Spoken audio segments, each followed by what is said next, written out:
He once told stories of the baby he once was, and it always seemed to rain, and always seemed that yesterdays are filled with pain, with stains of emptiness. And eventually, he grew. He grew to be the sailor tailor-made for a jail cell, yet he managed. He could vanish into thin air when the air begins to get thin hair, and the story begins where he became the author and the lead role in his own path. For he adds to the math that equals his struggle, that sequels his hustle, and he learned the value. He learned to navigate the world, how to travel through time, battle with the cries of his former self, calling out. He once told stories of the baby he once was, and it always seemed to rain, and always seemed that yesterdays are filled with pain, with stains of emptiness. And eventually, he grew.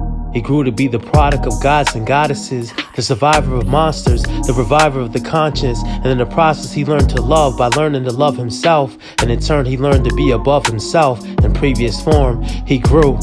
He knew that the boy he once knew was destined for greater, and that words on paper was a ticket to the creative world. But those very stains that rain on the world, like the day that God chose to forsake in the fabled world, as told to us as history of the ancient world. And today the world runs marathons in his mind.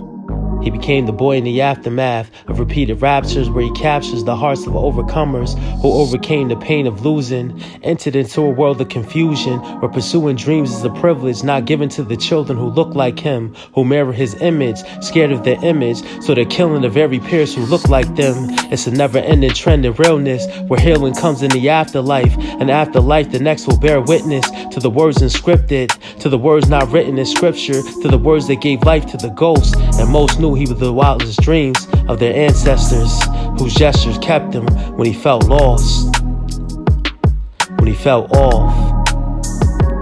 He once told stories of the baby he once was, and it always seemed to rain, and always seemed that yesterdays are filled with pain, with stains of emptiness. And eventually, he grew.